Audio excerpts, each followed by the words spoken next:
How's it going, folks? And you're welcome to the Motorcycle Hour podcast, where we're talking all things motorcycling. Quick shout out to some of our sponsors. Principal Insurance Ireland.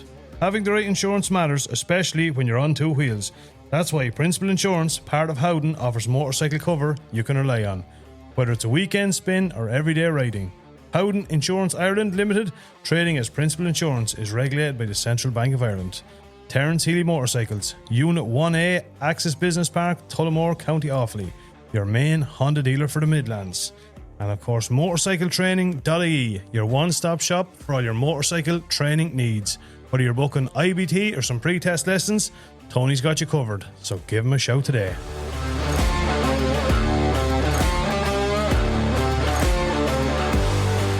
And we are back with episode number 91, and I am joined as ever by my esteemed colleagues.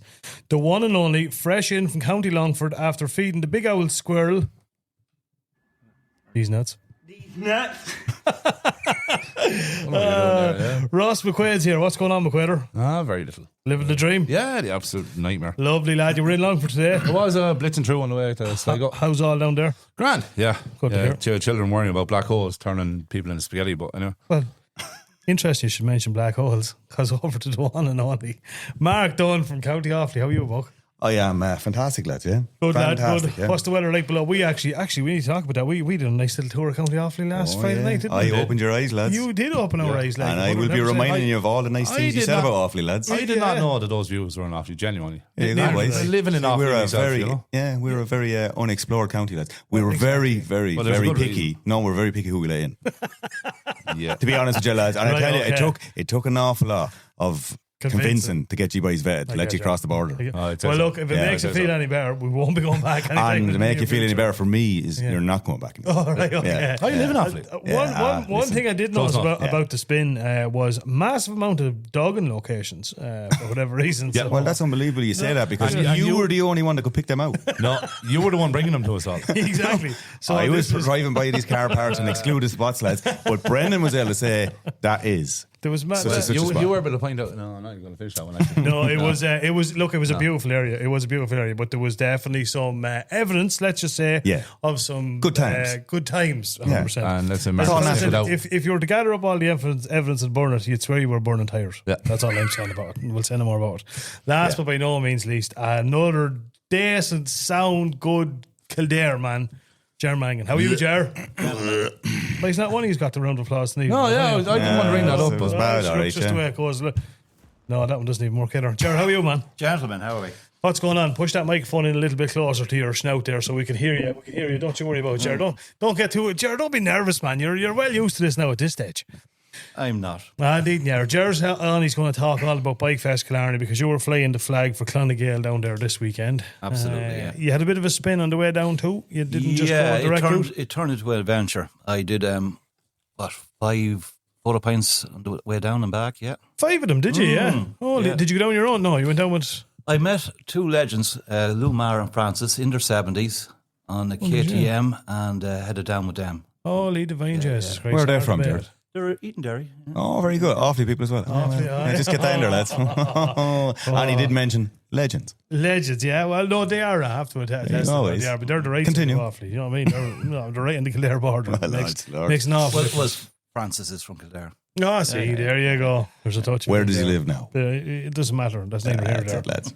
We're here on this week. We've got a multitude of stuff we want to talk about this week. All things Isle of Man TT. We've some stuff we want to get chat about on that. Obviously, it's been a massive week as regards headlines, I suppose, from the Isle of Man. Not so much racing or the lack of. The weather out there is absolutely atrocious.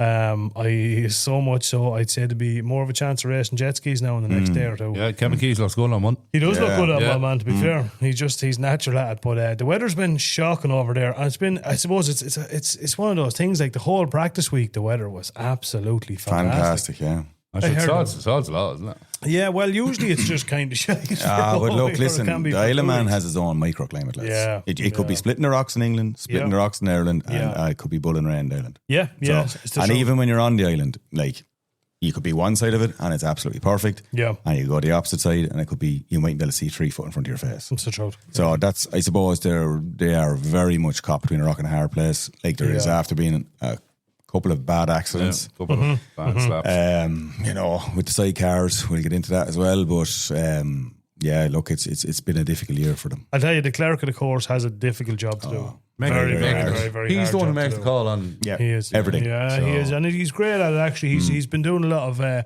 more so this year than any other year. He's doing a lot more social media where Yeah. he'll actually come on and explain his decision, which is great. It's a great idea. To Well, look, you can see he's it's like- getting his point across. What the Yeah. stories? Well, like we all we're looking on TV or whatever, but you're not there. No. Like at the end don't of know the the day, track, like, yeah. you know. But like this man is responsible for letting 25, 30 lads out to do outrageous speeds all around his island. So realistically, like, you know, the buck stops at him. Like, Yeah, Yeah. yeah, So- absolutely.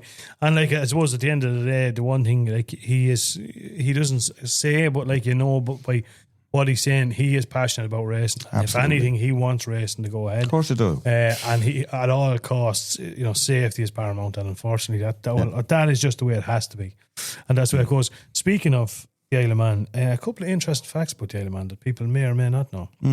So it's not just famous for hosting probably the greatest motorcycle race in the world. Did you know that the Isle of Man was the first place in the world to give women the right to vote? No. It all started there. That's where it started, 100%. Very good. A little bit of a round of applause for them there. Fair play to him. Well Very done, lad. progressive, weren't they? And in fairness now, there was no mess there with them. They were well ahead of time. Do you know another interesting fact about the Isle of Man, right? The Isle of Man has the largest concentration of dark sky sites in the British Isles. What's the dark sky side? Not a clue. Is that something got to do with looking at the stars or something? They Is have it? the largest amount of them. Oh, so very that's good. that is all you need to know about. Bringing it back to dogging or something. I don't know, man. I'm waiting for this. why I'm did you waiting. go there? I'm waiting for that fact to come along now. I've loads more facts. I'm gonna Have hit they you not got them something now with shortly. a special breed of cats as well? The Manx Manx cat? cat. Yeah. That's the one that has no tail, isn't it? Yeah. Is that That the is another hairless one? Did you know that the Peel P50 created on the Isle of Man holds the title as the world's smallest production car? Yep. Oh, I didn't know that now. They had it Wow. on Top Gear. Did they? Yeah. Was that made in the Isle of Man? Is that the one he brings into the elevator? He brings it. Yeah, he to drives it work, down to the office. I didn't know Was that that made in one, the or Isle of was that the one James May was in and has no reverse gear and he got in and out the front and they wheeled it right up to a wall and he couldn't Oh, get yeah, out. you couldn't get out. Yeah. It was one of them two. Yeah, very Man? good. Oh my God! Yeah, another little one there is. Did you know? I did not know this. Now, Jerry, you might know this. Jared's a well-travelled man. Yeah, well, I'm going to ask you the question, but I'm going to see can you come up with the answer on your own. Is there any particular famous music act that came from the Isle of Man? There's actually a statue of this group on the Isle of Man. Group from Isle of Man. No. Well, I would have never known this. Mark, do you want to take it? Couldn't Don't know. What Roscoe? year? What year are you talking? 60s? That information, I would say maybe a little bit later than that, I would say. 70s. I'm not sure. But I'd say McQuaid, any ideas? No. Now, if you had asked me, Roxy music. I would have said they were Norwegianish. ABBA. No, but you're kind of along the lines, kind of. Roxette.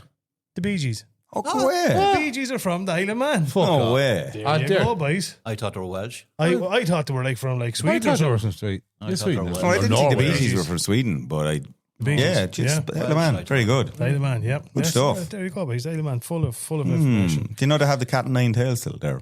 Do know what they that is? actually? Well, I'd say they could arrange it for you if you went over. They're warming it up, lad. I've heard of it, but I didn't know Oh, whether it was yeah. actually true or not. Yeah. So they have still the cat with the nine Well, tails. seemingly so. So the cat with the You nine step tails. out of for- line, you for- get. Yeah. Are we going there next that- year? Are we going there this? I don't know. Next year. Next year, yeah. We're talking Charlie about promises going. it. It's Charlie promises just a lot. next to impossible to try and organise for Well, we- 14, 15 lads. know. Well, what you need to do, lads, like for a start, is do what Terence done. Don't go race week and maybe just do the practice week. Yeah. It might be a bit easier to get accommodation. Yeah. Because, like, realistically, when I used to go, you're just booking year after year, year after year. The minute you leave, see you next year. Because that's realistically the way you have to do it now. Yeah, yeah, unless absolutely, you yeah. have a good connection over there. Yeah. I wouldn't particularly want to be staying in a tent for 5 or 6 days. So I'd like a bed in the Not house, a you big know. chance of Oh, bad no, weather 100%, either. yeah, know. no, I wouldn't either. To be fair, I'd rather have something that would say I'm not like a princess, but I'd like a little bit of comfort. You know, especially now if you're after getting over there and you're drowned to the to the skin. You know what I mean? Now here's something that would definitely might persuade you to go, Mark. I just another little fact. Did you know that the Isle of Man has its very very own type of sheep? Oh, I'm intrigued. I just said I'd put it out to you. So it's actually known as the Manx Lochtans, and it's a rare breed of sheep, Right. with brown wool and 4 horns. So look, it's right here. It's Yeah, I'm delighted. and we all know Mark likes an out sheep. I'm Googling as we speak here, lads. We all know you certainly like the out sheep. So anyway, yeah. So that might be able to just. This is coming from the man from the Curragh and Kildare. But anyway, anyway, yeah. But yeah, so there you go. That's it. Now that's enough of the facts, I think, on the Isle of Man. Let's talk racing. Yeah, well, look, And the lack of. Listen, it's all kicked off on the 31st of May, lads. Superbike started. Dean Harrison, in fairness to him, on the Fireblade, he took off like a scalded cat, and he's done the fastest lap from a standing start ever. Then you had Peter Hickman on the Beamer, and then you had Michael Dunlop on his Fireblade. Yeah. So it was a 6-lapper, and in fairness to Hickman, he put in 134.587 mile an hour lap. Dunlop put in 133.93, which is it's flying it. And in fairness to Dean Harrison, he put in 134.892. Now, Some speed. Yeah, like you're talking, this is your average speed. Average speed, yeah. You know, Yeah. now I know Dunlop was the fastest down I think it was the Sulby Straight or something like that, and I think he could have cracked the 200 going down along there. But it was, in fairness, it was a Dean Harrison show. He won it by, what was it, nearly 15 seconds in the end from Peter Hickman in second. John McGuinness, good old John McGuinness, in fairness to him, he got a 5th, and they brought They're going now. Yeah, a long time on the go. He's a fair operator, and in fairness, they brought out they gave him a Fireblade, but they done it up in the 30th year anniversary colours that he started in the TT. Savage, I saw that. Lads, Absolutely. and in fairness to him, savage. he's normally not a very emotional type of fella. Yeah. But he got fairly emotional now about the bike, and I suppose it was Paul Bird that put the money into him at the start, and Paul Bird has obviously passed away now, you know. And he has a nice little throwback to him there, in fairness, you know what I mean? Yeah, and he got a 5th. So no, like it was fair going for him. So look, that was probably, you know, it's been the highlight of the TT up to this, you know. Yeah. Now they did get out in the Super Sport, so they got the one race in the Super Sport, and in fairness, Dunlop got his revenge. He decided, right, well, I'm going to take off now, and he really did give every one of the boys the clean set of heels good luck. In fairness, the boys sort of half caught him out in stages, but the minute they put any sort of ground into him, he just opened the gap up again, and it wasn't just opening it up by half a second or so. He was taking enormous chunks out of the lads, enormous. What was he riding? He's on the Ducati Panigale. Yeah, and then you had Dean Harrison on his CBR 600. And then you had Hickman on the Triumph. The difference, hey, one of them Triumph Spander is some gorgeous sound. I was just reading up a little bit, a few bits and pieces on it, and the exhaust. They're running, I think, is it the SP exhaust? Yeah. And, SP Project exhaust. My God, they're absolutely the sound out of them. And then that's another interesting thing with the racing, with the Super Stock racing, because you've got the Panigale V2, you've got the inline 4 of the CBR 600, and you've got the triple of the 765. 3 completely different sounding bikes.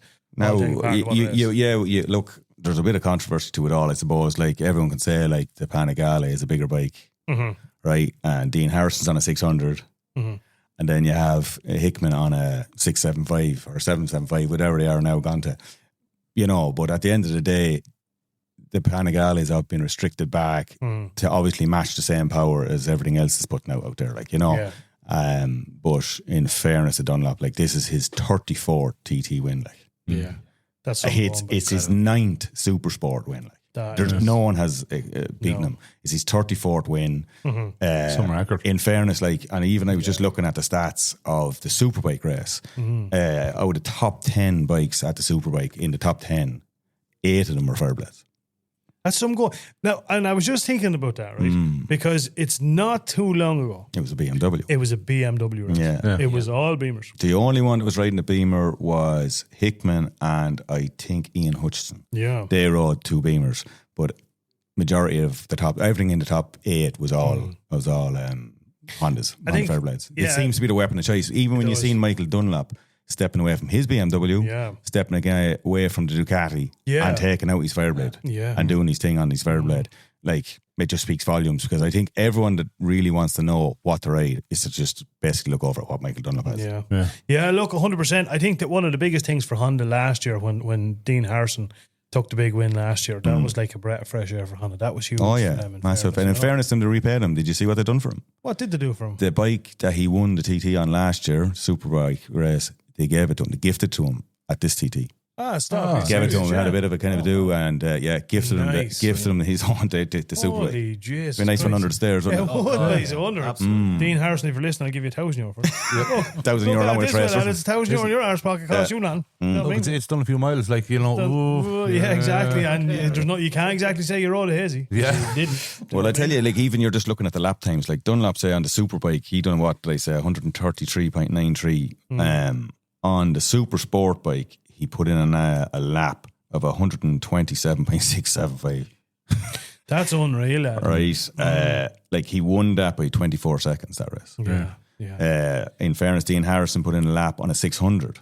Now, you look at newcomers coming to the TT, and they're trying to break 115 to 120 mile an hour lap on 1,000, right? Dean Harrison put in 126 mile an hour lap on a 600. Some going. And Hickman put in 127 mile an hour on the Triumph. Like, They reckon, I was just listening to another bit of a chat that was going on there today, and with the dry week they had for practice, and they were getting that many laps in on average. Look, there's no real average, because we said the weather changes that much over in the Isle of Man, but it certainly wouldn't be uncommon for teams to get 4 to 5 practice laps over the event, which could be deemed as average depending on the weather. Whereas we saw this year, some of them are getting in the 20s. Oh yeah, and they reckon, and it was actually, I believe it wasn't Peter Hickman, it was Davey Todd, I believe, said it, that he honestly reckons if they had got another dry week, they could have hit the 138 mark. Oh yeah, 100%. It was on the cards. It was on the cards. Yeah, it could be another thing too is another Irish man, Brown. Mike Brown, Mike, he flying it, and God love him, he would have been on for a top 5 finish in the Supersport. Only got a 30-second penalty in. And he was like 0.12 of a mile an hour over.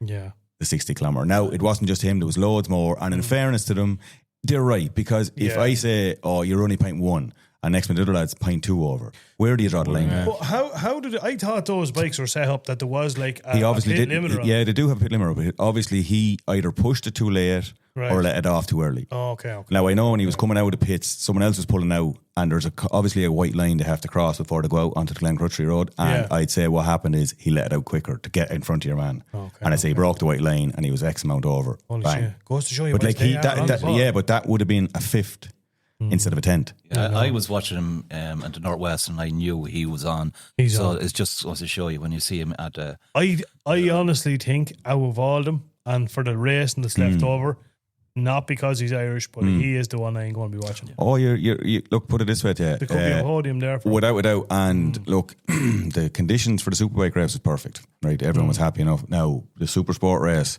I got mixed reviews. Like, very wet in patches. Yeah, Michael Dunlop said it was okay, but Peter Hickman didn't seem to be too happy. Now, in fairness to him, he said, look, it was the same for everybody, but he said there was a couple of occasions he was like, oh Lord, you know, like you come under trees, you're peeled in and you're committed. It's a big. I just seen the list, and there's a list in, I suppose, like Park Farm or near the pits, and they have a list of areas for riders to be watching out for. My God, man, it was a list and a half. The Areas whole track, crazy. Well, just areas like you have to remember as well, like as we're saying, it's 37.7 odd miles long, this track, and just to put that into perspective, 37 miles, they're doing 6 laps. All right, so that is 220 miles, right? 220 flat out miles, and they'll do it in an hour and 43 minutes. Yeah, I think they were averaging. Some of the boys were averaging under the 17-minute lap. Like, that's unbelievable. Like to cover that ground is just phenomenal. It is phenomenal. Yeah, you know, it's on a public road at the end of the day as well. Like. Yeah. Well, look, I've been a good few times to it. Like over the years, like I would look. If you've never been and you're listening to this podcast and you've looked at it on TV or whatever else, I tell anyone to go. It is something you have to witness in your life once at least, because you just don't realise what it's like until you're there. The sheer speed and what these boys are doing and the show that's been put on is phenomenal. It is phenomenal. They're I tell you what, lads, they're gods among men now. That's to be quite honest with you. Every one of them, from the first lad that wins to the very last lad that takes part and gets nowhere, they're all absolute legends, every one of them. Yeah. You know, for the fitness. The fitness that's involved in it. And I just reading up there again during the week, some of the stats that they obviously do, like they do, I suppose, in some of the stocks. So they actually monitor. Some of them have actually put heart rate monitors on it. Yeah. Their heart rate is, for a lot of it, 155 beats per minute on a bike. And then there was, I remember, is it because of all the endorphins or the adrenaline, or there's a name on it, but there's such an amount of this stuff being produced in your body. It could be dopamine. It could have been. I'm not sure what it is, but the level of it within your blood is very similar to having sepsis. Oh yeah. So the level of this stuff that's producing, whatever it's because of all the the increased heart rate or the fucking the dopamine or whatever it is. When you think of it, it makes perfect sense, because you are at the very edge of like either this works out or it doesn't. Yeah. And there's no in between, like. No. So I suppose at the end of the day, like, if your body wasn't reacting like that, lads, or you didn't, if your heart rate wasn't up, I'd be going to the doctor. Oh yeah. And like the stress is then as well, the difference because it's on a road.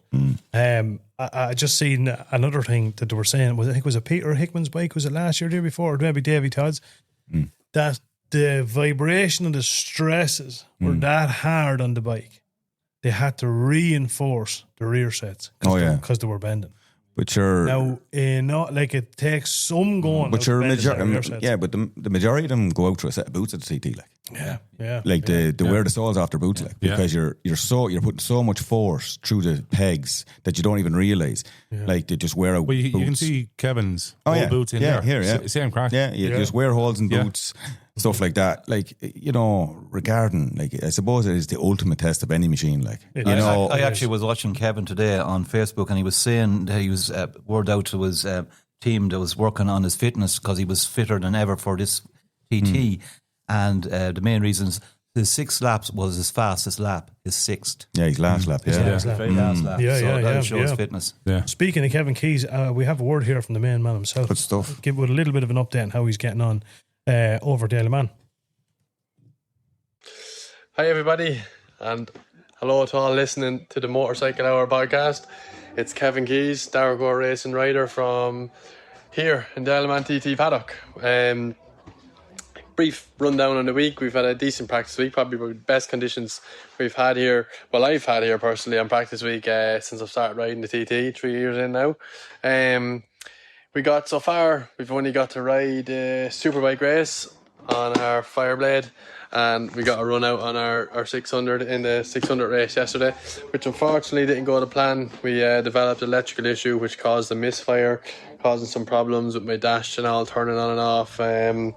But looks to be rectified now. Issues are sorted, so looking forward to getting back out on the 600 and improving my time. We've already done a PB on it, so I was chuffed with that. And then with a really, really good run on the Superbike, got to do my first ever 6-lap race around the mountain course, which was absolutely amazing. Really tough, as you can imagine. It's a long way around, 226 mile, I think it is, of 100% effort. Also another really good run. Done a PB on it as well, up to 125.9, just away from that 126 lap, 0.6 of a second, I believe, is all I was short of doing 126 mile an hour lap. But really happy. Hopefully the weather improves. Today it's been atrocious. We've had no racing today. It was all postponed. But hopefully tomorrow we get some racing again, get another few laps around this amazing course. And as always, lads, huge thanks to all my sponsors. And again, hello to everyone back home and all the Motorcycle Hour podcast listeners. See you soon, and hopefully I have another update by the end of the week of more race results and let you know that we've had more fun on this crazy mountain course. See you, lads.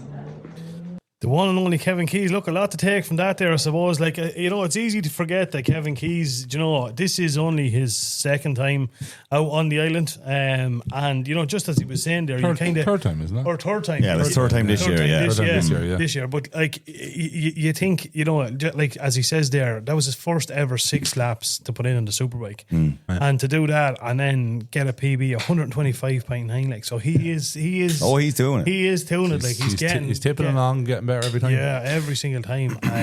It's great to hear him so upbeat still, like, because I suppose, like, all this hanging around, like, I've looked at loads of interviews with Kevin and everything else, I suppose, and I suppose with the mental fitness or his physical fitness, he's also brought on his mental fitness. So, like, there's a lot of sitting around for them boys, a lot of stewing there, thinking, am I getting out, am I not getting out? Time is ticking by, and probably maybe a bit of too much time to yourself nearly, So fair play to him. He seems to be very, very upbeat, in fairness, and positive. So fair play to him. I think one of the things, I suppose, in a way, like, it's different for us. We, because obviously we're disappointed. And I put the hand up. When I wake up in the morning and I go, right, there's going to be racing on today. Then you look at it and the weather's shite and you think you're raging. You know what I mean? You plan your day around. Well, I do any about listening, and you can't wait. You're looking at the clock for the race to start, so on and so forth.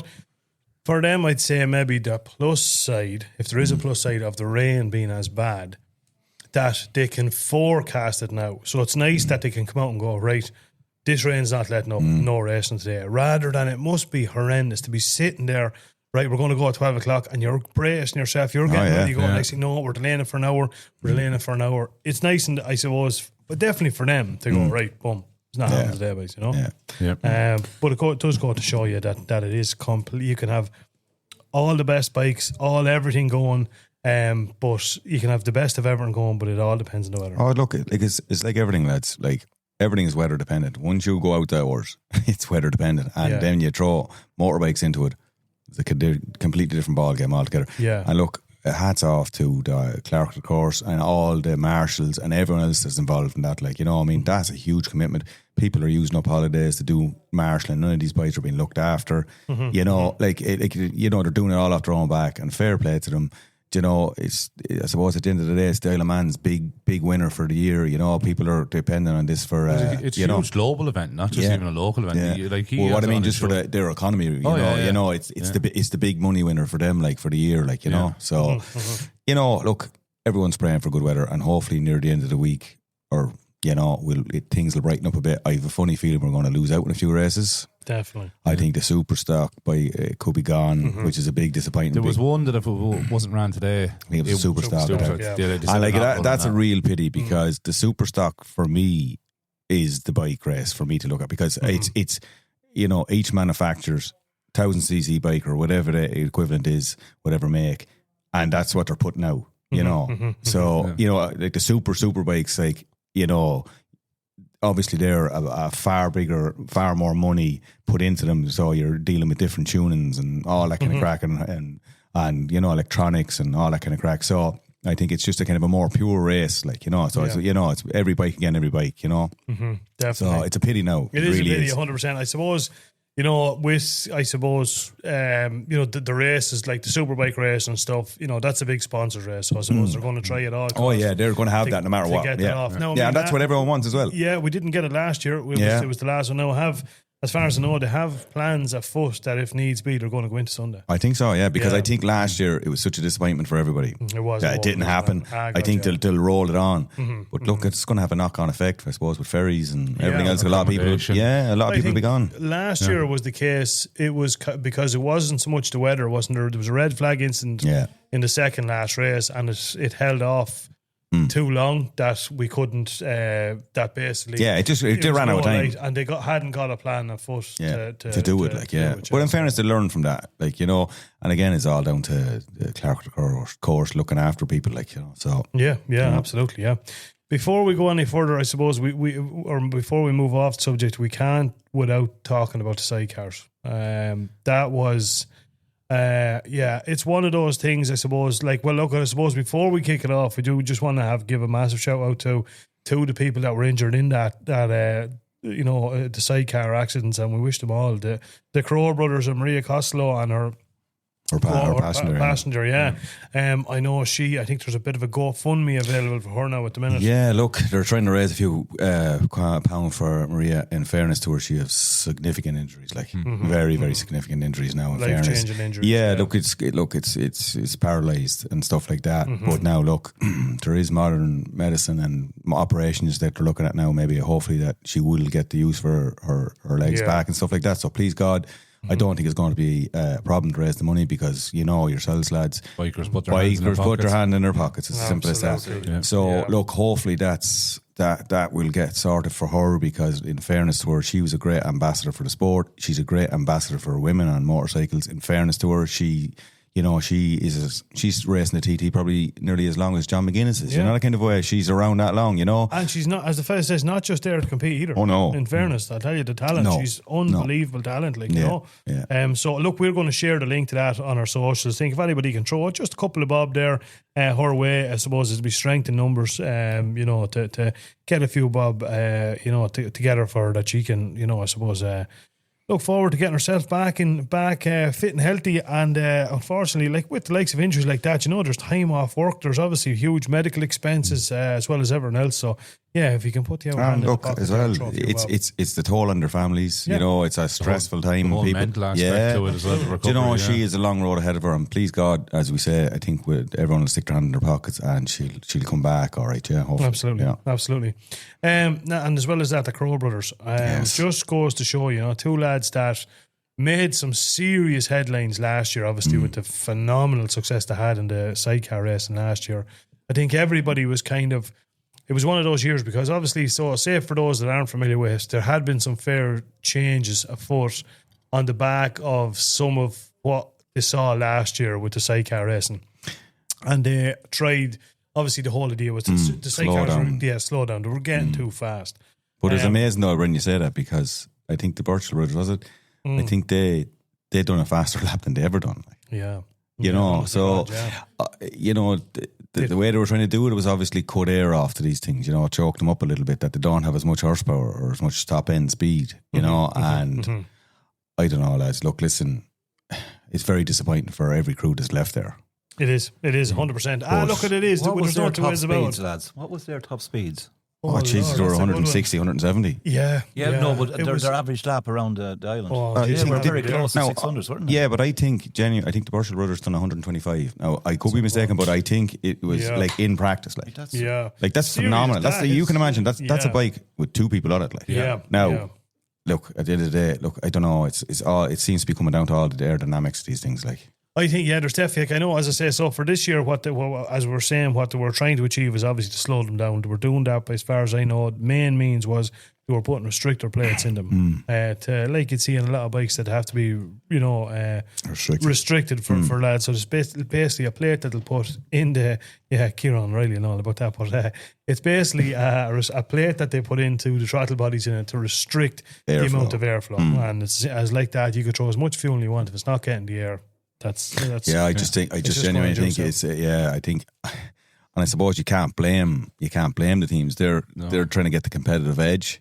So I suppose what they're losing on power, they've all gone and developed aero now. Yeah. So these things are lighter, more aerodynamic, but unfortunately that's after bringing it rearing its own ugly head and causing other problems. Like, look, listen, it's probably out there. Everyone's probably seen the Maria Castello's crash. Like, you can see what happens. This thing takes off. Like I say, takes off. It's on a straight section of the road. She hits a little bit of a bump. The front wheel comes up a slight bit from what I can see. Underneath it. Oh yeah, Ross, it terrifies you looking at it. It just, this thing goes straight up like a kite. Yeah. And God love her. She's like, you might as well be strapped into that thing where she's the rider. The passenger gets dumped out, but like, it's very hard for her. She's kind of, she's going to be there till whatever happens, where the bike ends up. Yeah. And it did. It was fucking frightening, man, to be honest with you. It was frightening. I didn't see the Crow brothers end of things. I'm not 100% sure what exactly, from what I heard, and again, don't quote me this, both accidents were kind of on a straight section road. Yeah. I think it was something very similar, Brennan. Was it? Yeah, very similar. Yeah. So look, they have taken obviously the corrective action to remove sidecar racing from the TT 2026. Which I don't think anybody is not in favour of that. No, look, in fairness, like, you know, like all the sidecar outfits there, like, look, they're putting as much effort as anyone riding a single bike over there. Yeah. But at the end of the day, it's their safety we're all trying to look out for, you know what I mean? And look, something's going to have to be done for them, you know. Pedestrian safety as well, you know. Yeah. And the Isle of Man is not like any other place. You have long straights. It's not like doing a short circuit. No. Or even a road race here. It's too long, and you know, this is where you're seeing the bikes flat out. You know, I wouldn't say it's too long, but it's you can't set up a perimeter to keep them access. No, look, you're road racing, lads. It's as simple as that. Look, if there's ditches, there's walls, there's hedges, there's people hanging out over. You know, they all know this before they start, and we get that, and fair play to them. Like, long may it last, everyone can do what they want and still go. Yeah. But look, it's after kind of putting a spotlight on the sidecars now. Yeah. And unfortunately now, it's not a good spotlight. It's not a good spotlight for them, and I do feel very sorry for them, because a lot of guys have put heart and soul into this, lots of money, lots of time, away from families, everything else, and work. Like, you know, we had the crew. Yeah, we were chatting. Cosmic Racing here, like, you know. You can tell those lads have a passion for it. Like, it's heartbreaking. Pull it away from them, it really is heartbreaking for them. It you know, is. They've put absolutely everything to have in it. And I suppose just on that, we did get a word in from Mark Gashi, as we better know him as, from Cosmic Racing, just with his take on things, and as well as that, just a bit of an update on his plans going forward. So looking for all the followers of Cosmic Racing that, right, fair enough, the Isle of Man racing, so, you know, they won't be taking part in that, or the Southern, but there are some other plans afoot. So look, without further ado, we'll give you over to the one and only Cosmic Racing. All right, lads. Mark here, Cosmic Racing. Just a little update on TT with regard to sidecars. Look, I presume most of you probably seen it now at this stage, what's happened. So basically, after last practice on the Wednesday or the Thursday morning, TT made a decision to actually can the sidecars for 2026 due to an issue that had arisen with regard to a couple of sidecars there, regard to aerodynamics and basically bikes taking flight. Had it last year with one team, and had it, say, on the Wednesday night with another team, that the bike actually came over jumping and literally took flight. So on the strength of the evidence that they'd seen, they said that change would have to be made with regard to the regs and the aerodynamics of the sidecars, or of a couple of them at least, that had this issue. So at that stage, they decided just to can the class basically for 26. The roll on from that then was midday yesterday, Southern 100 also decided that they were going to hold off the sidecars for 2026, which is, it's a big kick in the stones, because they were the two meetings that myself and Terry really were building up to. They are, the two of them are the pinnacle of Formula 2 sidecar racing. Where this leaves us for the rest of the year, well, look, massive thanks to the lads, the Cosmic Racing lads. They've given us the bike. They just basically said, go and race it where you want, when you want, however you want. So even though that the whole thing was really, it was all geared up towards TT26, and we got 3 nights, we got 3 laps is what myself and Terry actually got out of it, 3 laps. But in fairness to Matt and Ivor with Cosmic Racing, they said, look, just crack on, do whatever you want to do. So the plan for myself and Terry, I say, was to do the Southern as well. At the moment is crack on with the Irish Championship. So we've got a one-day round coming up in Corkestown. We've got Mondello at the end of the month. And crack on with the Irish Championship and see what else we can pick up from there. We're still kind of looking to, the TT realistically was a non-runner for us. Southern obviously is dead before it ever started for us. So look, we're going to have a look at calendar and see what we can pick up. See, is there something we can do overseas? Get a bit of a road trip out of it. Look, it's very disappointing, I suppose, not just for us, for all the sidecar lads and all the. There was guys that came down to see us at TT who literally had gone to TT just to see the sidecars. Guys who were now, like, at that stage, they were looking at getting early flights home. They had no interest in seeing anything else but the sidecars. But I suppose, look, the time and effort, everything that we put into it, financial was huge. The financial implications that we had put into it were huge. Like just for example, it was 950 sterling for me and another 950 sterling for Terry just to get our insurance to go and do TT. And that worked out at about, just shy of 3 completed laps. It's an expensive few miles around the place. But look, we're going to crack on, see what we can do. I say Irish Championship, try to get a road trip somewhere. Maybe try to hit Europe, try to go to Belgium or France or pick up something like that. Just have to see what comes out of it. We're getting a certain amount of money back from TT, but to tell you the truth, it's not even, it's barely going to cover ferries, never mind everything else that we put into it. It's put us in a horrible situation, really, but I say, look, massive thanks to the lads at Cosmic. They've given us, they said, just crack on, race it wherever you want, do whatever you want. So, look, at least we'll get out and about.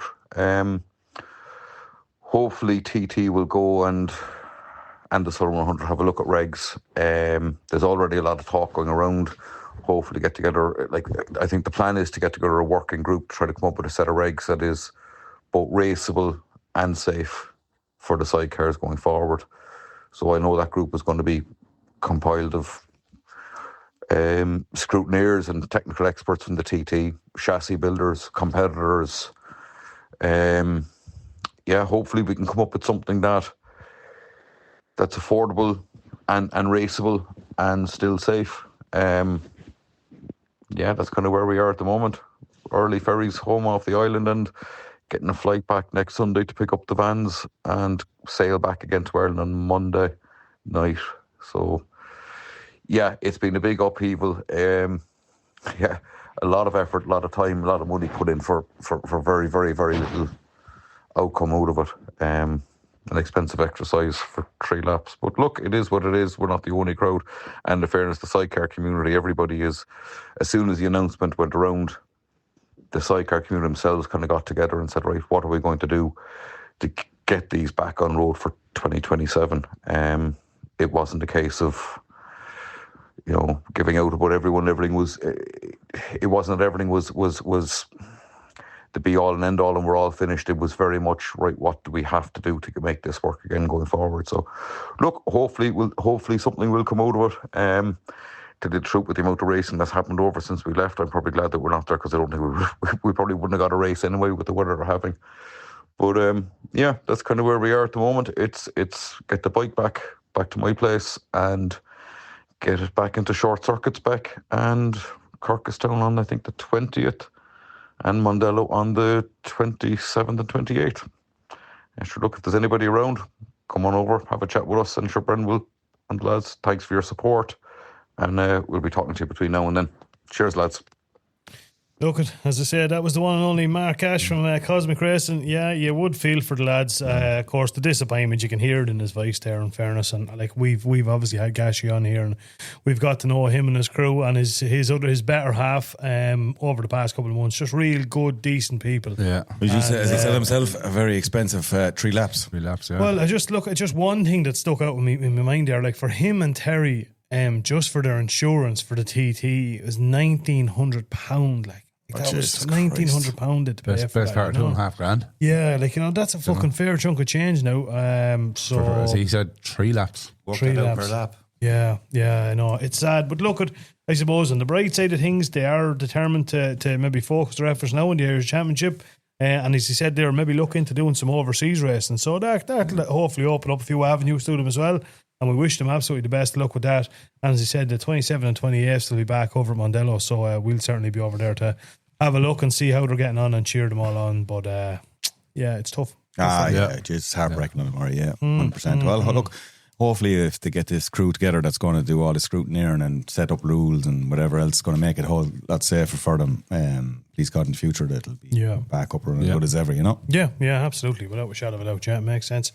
Before we move on any further, as I said, we've talked all about the Isle of Man. Do you want to know 1 or 2 more little weird facts about the Isle of Man? Yep. Any more sheep facts? Well, I don't know if I'd say this, but I think this is quite an unusual fact, to be honest. But so here we go, and it is most Manx people, which are people from the Isle of Man, won't risk crossing the ferry bridge on the A5 between Douglas and Castletown without stopping to say hello to the ferries, which is Mohri Mia Voinger Veggie, Good Morning Ferries, or Fastir Mia Voinger Veggie. They're definitely brutalising Yeah, our 100%. pronunciation. Good afternoon, ferries in Manx. Yeah, a lot of the racers go down.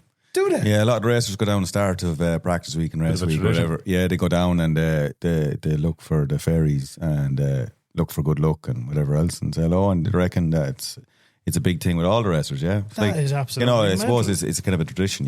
Yeah, that is absolutely mental. And the last one, this one blew my mind.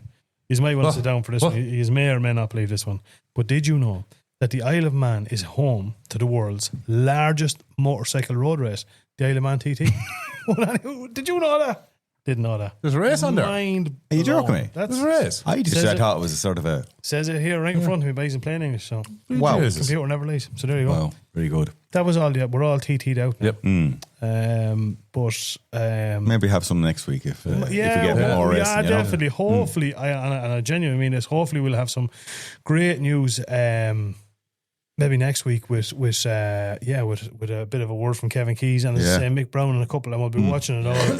We'll be watching it all with bated breath, as the fella says. So yeah, we'll watch this space, as the fella says.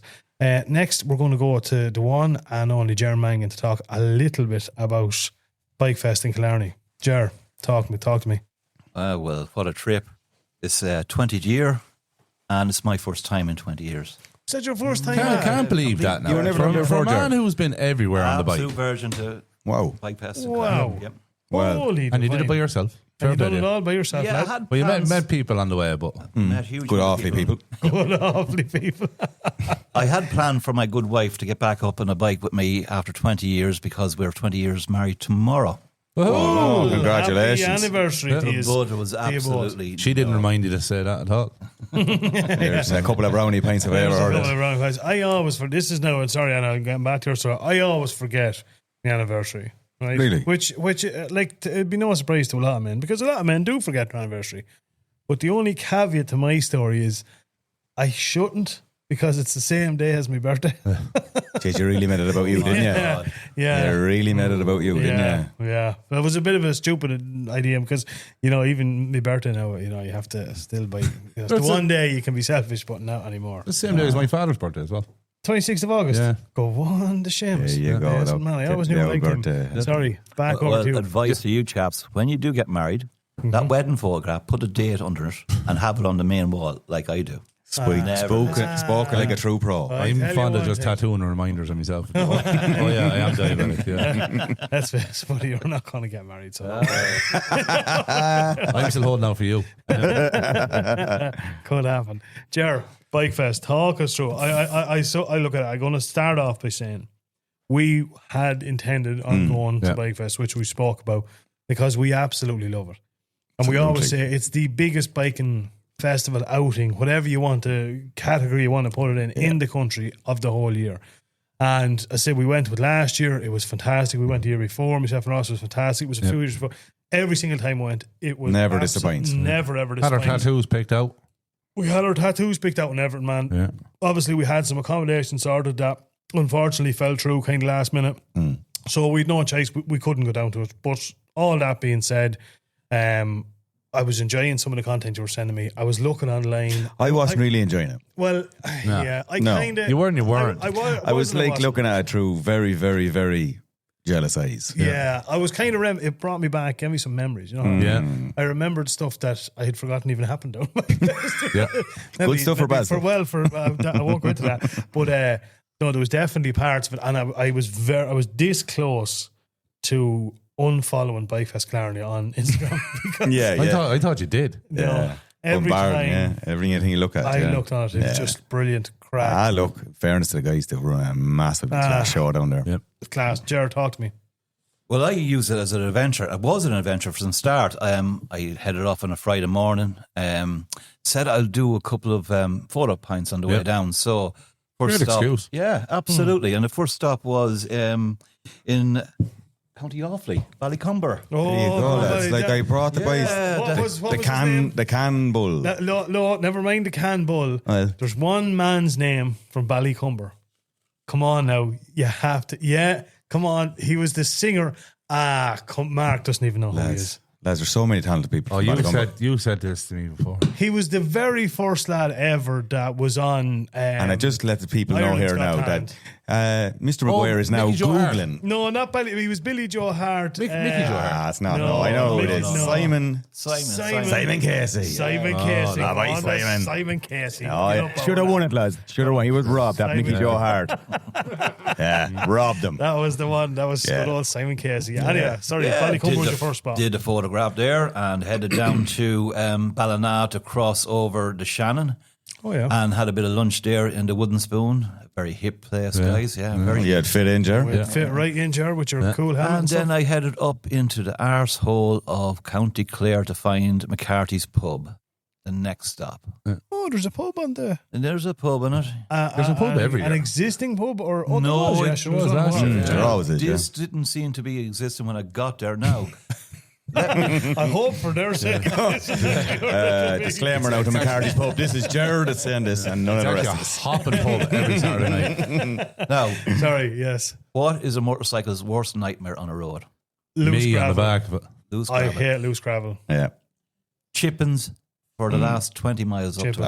it. Yeah. I don't know. Yeah. And I've built a few roads. I don't know what the point is chippings. Why did they put them down? They just go out on the sides in I about know. 10 minutes. I see them at, like, they put down a beautiful stretch of asphalt. Yeah. And about 3 weeks later, they come and tar and chip it. I hate it. What is wrong with you, lads? So annoying. Yeah, so I was It 20 is. miles off-roading, plain and simple. Ah, so Joe, no point in Lord. saying it. Yeah, horrendous. tough going. Brilliant. It was tough going. Really Ride the right horrendous. bike for it, though. And Yeah. I'd ride bike. Lou Maher, 70 years of age, with his wife on the back of the bike, and they all over the place. Like that Jesus. big kid, Fishtail but everywhere. yeah, but he kept it together. And It has no place, and I'm not going to get into it because it's a whole other thing. That loose chippings on the road is absolutely lethal. It is treacherous, look, and I I- guarantee you, there has been fatalities. Oh, in the there back of it. definitely Oh, Should not 100%. be a thing anymore. No. It's really why not. the hell do we pay tax as motorcyclists for that? It's Dead lethal. garbage, Yeah, yeah. no, it is. It And really is so dangerous. My pet hate, manhole covers in the wet. Yeah. Up on top of the ground, nice On shiny a up. corner. Oh Yeah. my God. Yeah. That's- Absolutely lethal. Yeah. Anyway. but aside from that, Photograph there, straight down to Killarney Tarbert Ferry, across the way there. the Tarbert Ferry. Tarbert Ferry. Brilliant. Good. Yeah, good. lovely. Down into Tralee, and Tralee, so my abode, I was staying in Castlemaine in a place called the Anvil. Lovely pub. Oh, I've heard of it, Food yeah. and drink. I don't drink, so being 20 miles from Killarney didn't bother me because I could Yeah, go on right my in way. and out. Yeah. My friends headed off. They went into Killarney for their accommodation, and I had a bit of grub. And then I decided, beautiful evening. It was given Saturday to be a bad day, and I went and did Slayhead. And man, oh man, did I do Slayhead. Yeah, you had the road to yourself. Rode to myself all the way around, and I turned and went all the way back. That's the first time I've ever done it. Incredible. It's fantastic, isn't it? Incredible. I don't think I've done it. Oh, Slayhead is Slayhead. absolutely It is. gorgeous. Slayhead is for Through ignorant Brendan. go through Dingle, Okay. out the far side of Dingle, and basically it was a road built during the famine on the side of a cliff, going nowhere. It brings you back around. Back around in a ring. It's basically a ring, but it was built during the famine. And if you look to the side of it, there's a beach there where they met Ryan's daughter in 1970. And if you go down to that beach and look back up, and you see them coach tours come around, and you look at what the road they're driving on, they are timber stays holding that road up. Fuck off. Yeah. Absolutely. No way. Are you serious? But the man? views, lads. they're Well, should we honest see to God. some of Jer's videos? Yeah. Ah, I love turned that. off Jer's videos because he was browning me. Yeah. I was like, they're great I videos, was, I'll be Jer. honest with you, I was hoping Yeah. you get a flat wheel. But anyway, I'm sorry. And then back to the hotel, and it was hopping 21st birthday party, and I met two French motorcyclists. They were heading to the Bikefest. Wow. Yeah. And very little English, but good communication with over a few beers. Yeah. Ah, very good. Very You good. talk the universal language of motorcycles. Slurring. Yep. Yes. Yeah. Slurring. No, I don't drink, so it was great for me, but two boys were well on. Were they? Yeah. And so Slayhead out through Dingle. True Dingle. How far are you going? Slayhead's about 7-8 kilometres. Yeah, it's not that far out of Dingle. Out of Dingle, yeah. And it's about 7 or 8 kilometres of a round trip to a place called Doonquin, the little Yes. town of Doonquin, and back into Killarney. It's fantastic. Absolutely Yeah, it incredible, really is now. Is it so? It's gorgeous. How far is like from Inch Beach to Dingle? How far is that? Inch Beach to Dingle is 6 about inches. about about 15 minutes. Is that That's all it is. Okay. Stunning Yeah, part of the yeah, world. yeah. You have to do Slayhead. And what way does it loop you back into Killarney then? What way do you come into Killarney? Do you come in across? Come back in eventually on the same road, almost in Killarney. So you're meeting when you go out with Killarney. There's a distillery out on the right hand side. You're nearly coming back in beside. That's up by that fucking massive hotel, isn't it? Yeah. And so this. Or sorry, not the Killarney, Dingle. Okay. So then, obviously, how many? That was 3 pints done at that stage, or 4 pints done at that stage? That was 2 pints I 2 did. pints, Yeah, okay. and just the doing the Slayhead was just me, because crack. I worked for a number of years as a tour bus driver and driving that in the summers. That's probably why I was never at Killarney. Well, It was busy avoiding weekend. it, I was working during yeah. that time, and buses try and avoid it when it's that time of year. Yeah. And anytime I was on the bus, 9 times out of 10, I'd have to get out of the bus and reverse a camper van back because the Germans would be following their sat nav and go the wrong way around. Yeah. And meet you. And it's only 8 foot wide.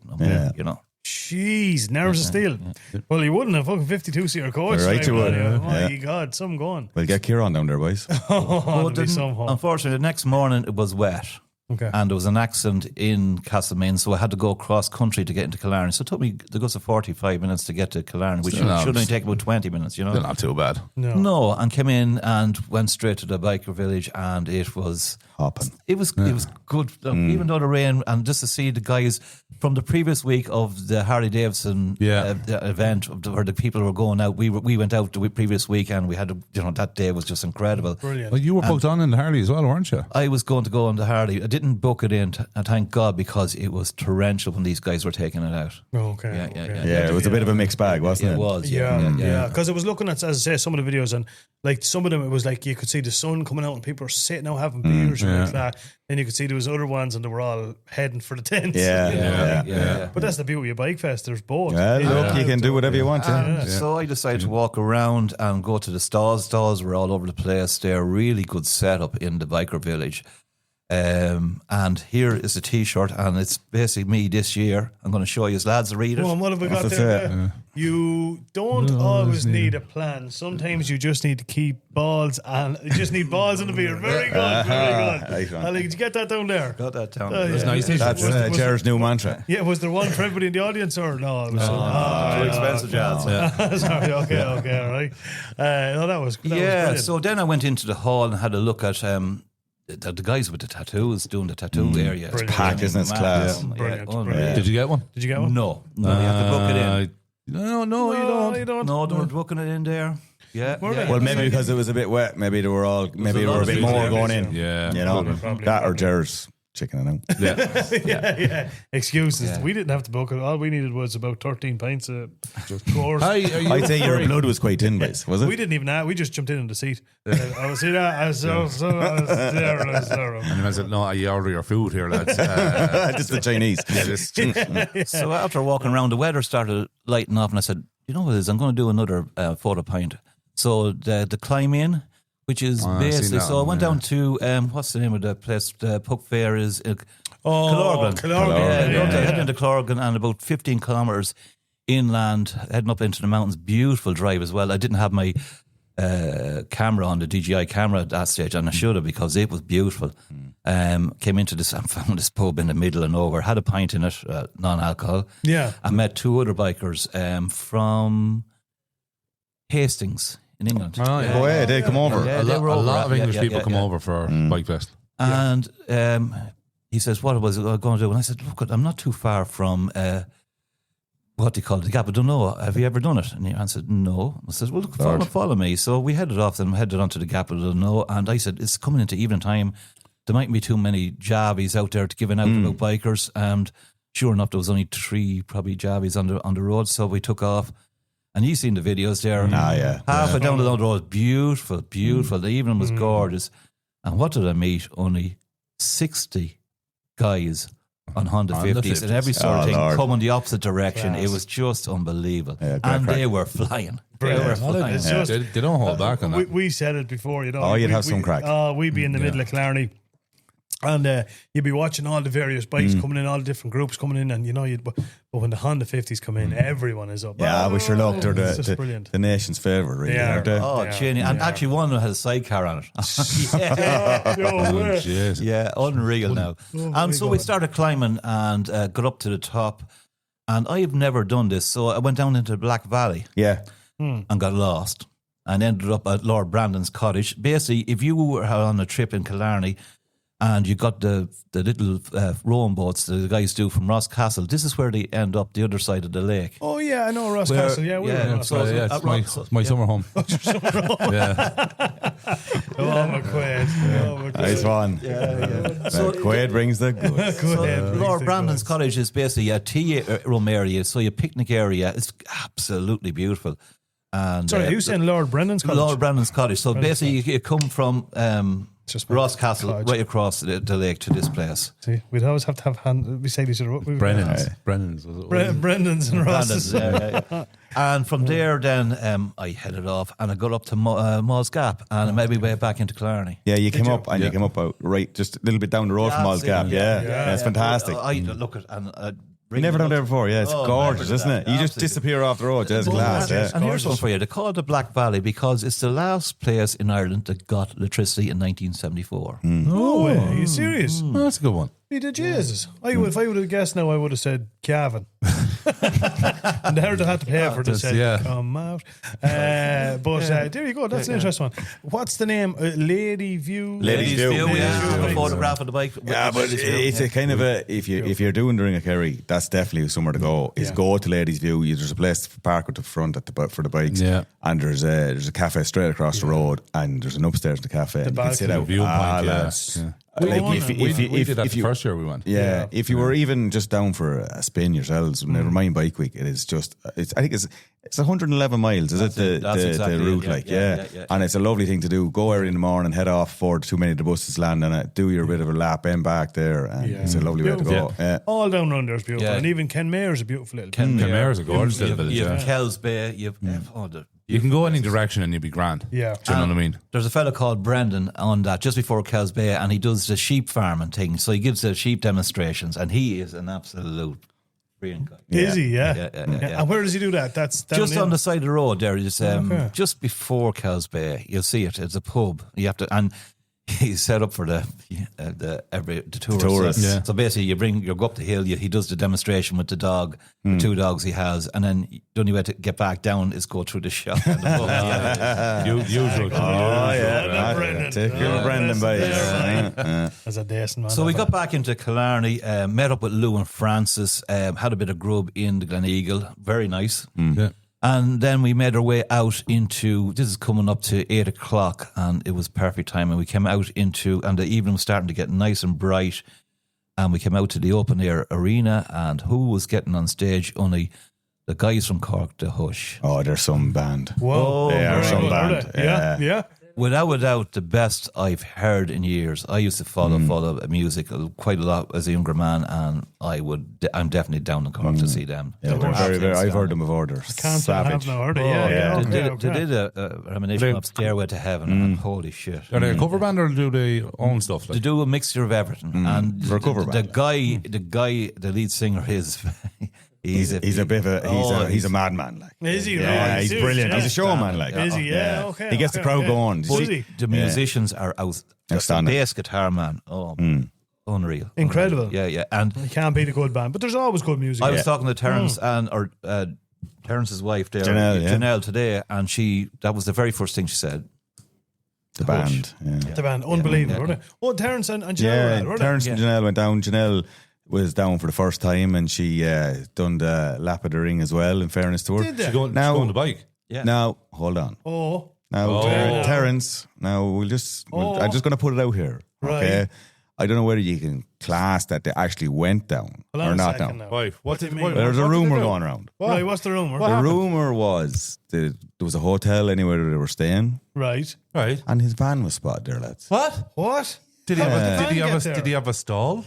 No stall. So why did he need the van? Well, now, lads, the van was there and a ramp was down. What? Oh my God! If you're actually insinuating that, Well, look, Terence I'm Healy not saying anything. I'm only saying what people are saying. Like this transported was. his motorcycles down. Well, there. look, him and Janelle. I heard through the grapevine, Janelle wanted to actually write down, but Terence didn't. Didn't want to get. Yeah. Doesn't surprise It's me. gone a little bit soft. He said. Yeah, I was going to You say know. it. That's the old Terence Wood. That's the old Terence, the old hardy Terence. Terence. Yeah, the He's- hardy he's one. The new changed. one. In fairness, Janelle, like, you know, she wanted to go. One woman, Janelle. She was like, come on, the boys will all be laughing at you, Yeah. Terence. But no. No, well, Terence, little bit of a. You're not a real tip for you biker here, anymore, bud. man. Well, Maybe Terence, don't bring the Terence Healy van. Yeah, well, Terence, when we're going to Spain now, there'll be no van. There'll be no van, Terence. I So- can't. I've never. Have you ever heard of that, lads? Putting No, bikes no, in a no. van? Well, you wouldn't I do did that. hear another rumour No, about other but, members of people, but I don't anyway, know. but moving swiftly on. They're all rumours. That's absolutely shocking. Innocent and proven guilty. Ger, talk us. Back to the Loved hotel. it. Oh, it was outstanding. Back to the hotel, and I met the man that he is a legend. His name was John. I can't think of second name. He was from the very top of Norway, and no he way. would come all the way down, especially for Bikefest. Wow. Yeah. And what kind of bike had he got, Ger? Any idea? He had a KTM. Oh, He had a KTM, yeah. And he made it all the way down. Yeah, and it was. Sorry, Kev. shocking. No. There goes that. it wasn't- That sponsorship get out the window. Well, it was a It mad wasn't the joke. same one that he started the journey on. It was a mad joke. It was a super joke. All right. With Wow. lanyards on it. Yeah. Like an adventure. No, not a Super Duke. It's like a Street Fighter type thing. Yeah. Holy, I'd say he'd sore arse by the time he got I'd back. say so now. Well, that would have been an entertaining spin, though. Well, it would, yeah. Well, Yeah. it would. You wouldn't be bored. Well, hold on. Jesus. How long did he take off 6 months ago? It's a mile and a half. I there. didn't question him. He was quite a big man now. Yeah. And he was fairly full when I was talking to him. But yeah. Fair play to him. Jesus Christ, Fair play, yeah. fair play to So- we're just jealous. The Yeah. next day, headed back into Killarney. It was wet again, and still there was a bit of a buzz, great buzz around the town for the parade. And I got myself set up just at the roundabout in Killarney town itself, across from the International Hotel. Yeah. I met up with a couple of guys from Dublin. One of them has an orange gold wing that he left fall over. Oh, no. Oh yeah. serious? Yeah, not a happy camper. I won't blame him. Well, at least he's a good opportunity to get it painted a proper colour. Or just replace it. So the bikes started coming in, and like you've seen the videos, it was just absolutely brilliant.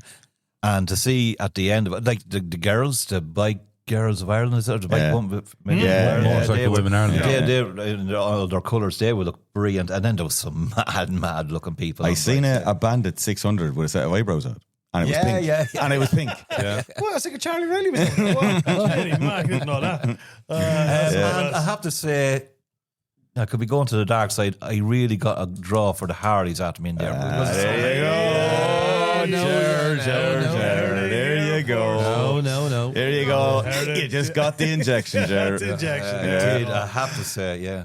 Oh, I can see you on Ger. Look, I can listen, see it, Ger. Ger, you have the ball head and the white beard. Yeah, as I said, You've got the t-shirt. The t-shirt. That man on that t-shirt has a Harley. Like in fairness, Ger, it's sort of nearly mandatory now that you have Harley. Yeah. Talk about a stereotype. and as I said, the fella that came around, and that, what did you say, the Batmobile bike? Oh, yeah. V-Rod, yeah. As I The said, V-Rod.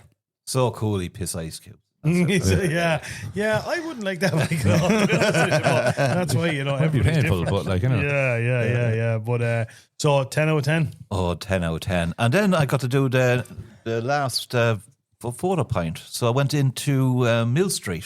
Found that graveyard, and it wasn't the graveyard. It was on the list. It didn't look like the one in the photograph. Were you on the old list? No, it was on the proper list. And I said, "What am I going to do here?" And I asked. And what was the photograph? Sorry, no. The photograph was of a graveyard, but it wasn't the graveyard I was in. Okay. No, They did change that one. They did change that particular point. That's the one that Yeah, and people were the giving a bit of neighbours jip were- over. Yes. The neighbours were all Sure. giving out. Yeah. So there was an original. Was that pint 20 by any chance? Yeah. I don't know. It was but 20 or anyway, but it was the I- Mill Street one in Cork, definitely changed. I asked a lady, there was a lady coming out of the house, and I just went over. She was an elderly lady, and I just said to her, "Look, I'm looking for a graveyard. Is there another graveyard here?" And she says, "There is." Now, I thought I'd frightened the up in days or looking like a biker, looking where I am. But she was so, and she says, "How do I get to it?" And she says, "Follow me."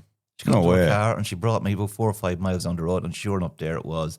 And she got chatting me. She chatted me for a half an hour. Like, you meet the best Yeah. people. Absolutely. Yeah. That's one thing, and I know we'd probably just say it to death, but you do, like, you just see. It's completely different when you're on a bike. Yeah, 100%. I was just thinking to myself there today. I was actually stopped in a petrol station outside Swords today, and which had stopped at a petrol station every day for a cup of coffee or whatever, and you don't pass, you just walk in, you don't pass any heat. And just today, like, a lad in a Tracer 9 pulled up beside me. Yeah. And straight away. And they're the nicest people. They are the best people. But you meet the nicest people on Yamaha's. Was it the right colour one at least? what do you mean? What do you mean now is right, lad? White. Yours, Okay. They're white. Lily white, huh? Lily white.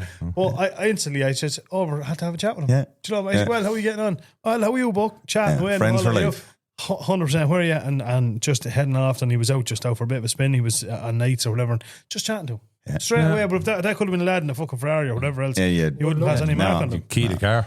Ross, you said to me in the beginning there, it says, you're going on your own. It says, you know what, I'm just after thinking over the weekend, you're never on your own on the bike. No. Ger, did you say Middleton you were in, or Mill Street? Mill Street, yeah. Oh, Mill Street, okay. Yeah, it's about 6 miles from Mill Street, I think. Yeah, it is a graveyard. Killarney Cemetery. Yeah, well, Killarney Cemetery, the modern one, is not the one that's in the photograph. It's a few miles down the road. So just let everybody know that's doing it, right? Okay. I must get a bit of clarification there. All right. No, I suppose if you can do your, what do you call it? What to do the coordinates? Your GPS coordinates. You know for sure. If they drop a pin or whatever. Yeah. But geez, yeah. So that was your last pint up the road. Then did you stop for a bit of grub on the way up? Oh, I went back into Killarney to soak up the last bit, and then came home on Monday. Oh, lovely! You came up on, was it? Yeah, I came home on Monday and did the last one in the very last one in Limerick, down from Rakiel, the church. The one by. Did we do that one? The church in Rakiel. Up by Newcastle. Between Newcastle and Rakiel. You turn up for Rakiel. Yeah. What's that? Now, it's basically a church, but there's gates, and there was people getting photographs there. There were actually the young fella that was talking to he's only a year riding a motorbike, and the girl was with him. They were about to go down to Roscommon to do a photo pint, but he is from Donaghadee. Donaghadee? So, hey, it's a small world, But you don't know his name? No. He's from Donaghadee? Yeah, he's riding a bike about a year and a bit. What bike is it? Oh, God, it's white. R7? Yes. Molyneux? Yes. Yeah, he just be with. Yeah, I know him. He races actually. That fella. He does. Yeah, a fierce, nice fella. Yeah. Actually, I know his dad. He was a carpenter, Sean, and a hell of a nice fella. Yeah, absolutely. Spot on. Yeah. There you go. So he was down there as well. He was down there, and see, the gate had a chain on it. So what do we do? You know, do we just take a photograph because you don't want to be going in the ground? No, you can do that. Horses, you know. No, you can take a photograph of the gate. Yeah, once it's there. Yeah. Nantenon Church. Nantenon, yeah, that's right. So I walked up to it, went over the wall there, walked up to it, and took a foot. You broke in. Fair play, Joe. Did you bring the grinder? Let's get there, boys. Hey, bless you. Forward the grinder in your hand. Off the roof, you know. Yeah. Boys, we need to actually sit down now and plan our next little trip away, because I'd be very much looking forward to it. We've got the old juices flowing here now. Obviously, we're going to Spain. You're going on your own trip, but before that, we'll book in another little night away somewhere and get some mileage done, boys. As the boys in Wild Hog said, put some real miles in those bikes. Yeah, do you know what I mean? Not like Terence. Not like Terence, yeah, exactly. I think Terence, your Harley's a bit of a show up. Terence, I did 1,400 kilometres over the weekend. What did you do?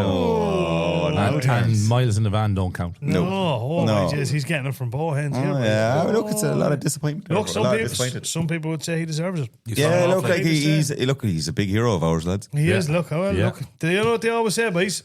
Never meet your heroes. Now, just a quick break in the podcast with a word from some of our sponsors. City Spares Motorcycles, Cherry Orchard Industrial Estate Dublin, Honda and Suzuki agent with a large selection of new and used motorcycles. P&B Heating and Plumbing, Edenderry, County Offaly, your go-to for all your heating and plumbing installations and repairs with a dedicated 24/7 emergency plumbing call-out service. Now, let's get back to the podcast. So that was the TT and Killarney well and truly covered. As I say, both two things we didn't get to take part in any shape or form of it. But I'll tell you one thing, as I said, Mark, I mean, you have discussed this. We will have a better plan going forward for next year. Oh yes, and that you can believe. I see the dates for Bikefest 27 are already out. Well, that's Sure, what it's we the same need to weekend, do. though, isn't it? Yeah. Well, it's always the bank always, holiday yeah. weekend. Yeah, Yeah, yeah. But it's confirmed. yeah. So yeah. that's the most important Important thing. thing, Yeah, absolutely, yeah. So no, we can't look forward to that. We need to get that in the book and put it in there and get some accommodation sorted, and we'll see what way we are for things going forward. Next year, yeah. Yeah, you know. But I suppose another thing, by any chance now, I know I'm kind of springing this on you last minute, lads, and I hope you won't take offence around. But would any of you know what time it is by any chance? And now, it's time for the Tech and Torque Report. McQuaid, what have we got? Actually, do you know something? Before you do that, I did actually get some correspondence in on the back of our last week's Tech and Torque Report, and an email came in. I actually did see it there during the week from... so it was from Ian Brophy in Multifarnham, which is in Westmead, and it says, lads, just on last week's Tech and Talk, Ross was talking about the airbag vests. And he said, I was unfortunate enough, I had a smash last October on my Triumph Tiger 800 on my commute home from work. A car changed lanes without looking and hit me side on, sending me into the centre divide on the M4. Jesus, bad smash. Yeah, bad fucking smash is right. The vest applied immediately and took the brunt of the force. I have no doubt, had I not been wearing it, my injuries would have been significantly worse. I escaped with a broken wrist and some light bruising. I had only purchased mine 3 weeks previous for €600. Some timing. And he says, money well spent. And again, that's from Ian Brophy, Multifarnham. He didn't say which one he had, did he? No, I was looking at that. No, I thought But look, at the end of the day, he was wearing one. Well, all the best wishes to Ian and fair play to him for writing in, and it sure isn't a great advertisement for an air vest. It is, without a shadow of a doubt. Yeah, and then one other piece of correspondence we got in was another one from, it says, hi lads, just on last week's pod with Alana, you guys spoke about some Honda 90 riding, and he says, well, back in 2015, myself and my two sons rode our 3 Honda 50s along the NC 500 over 7 days. Very good. Yeah.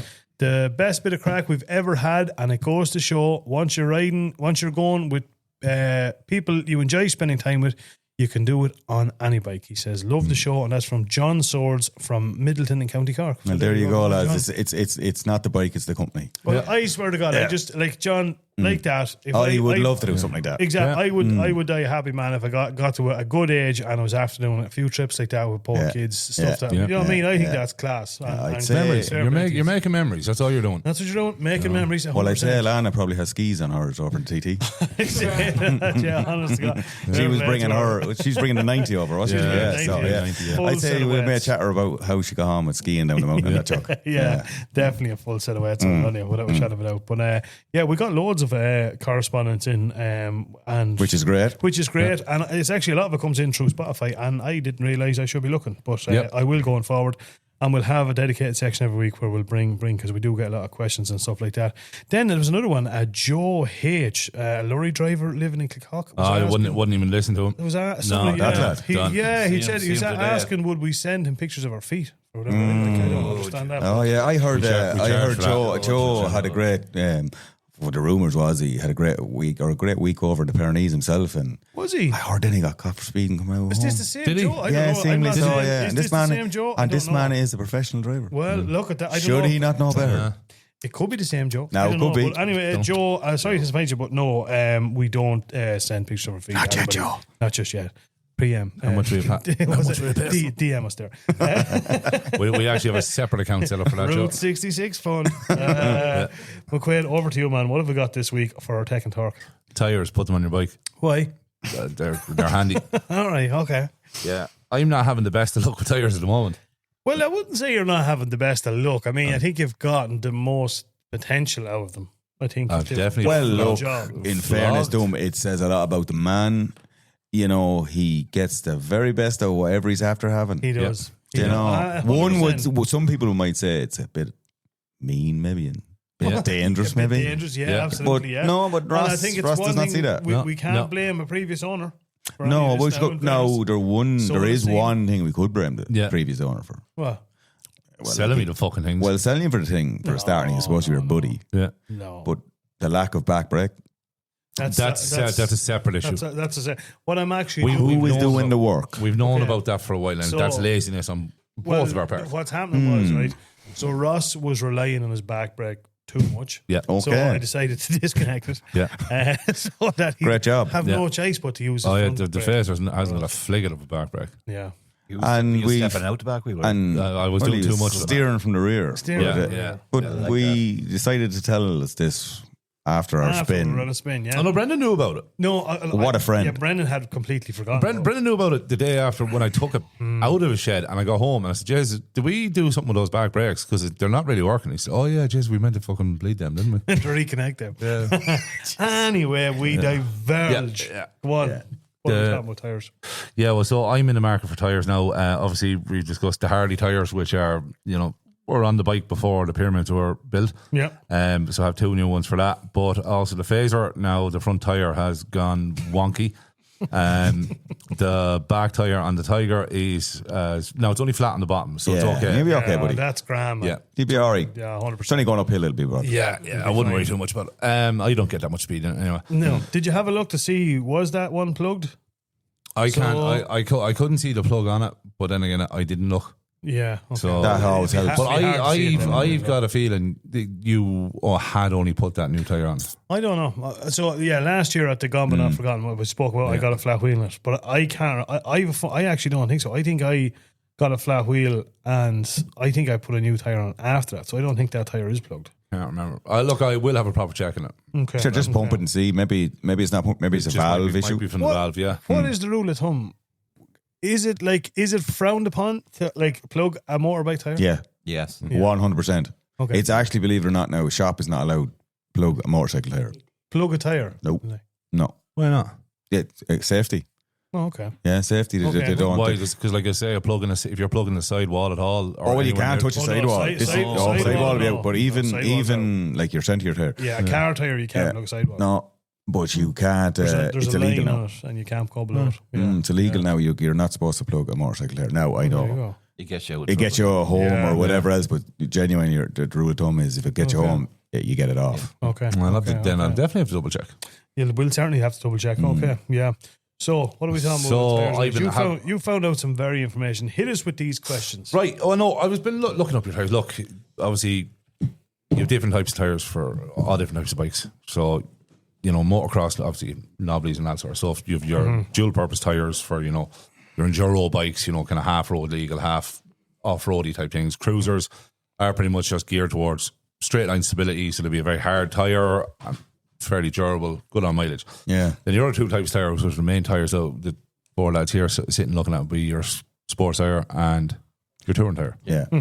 So obviously your sports tire is going to be a much softer compound, better at taking corners at harder speeds. But the problems with them, Mark will know, Oh yeah.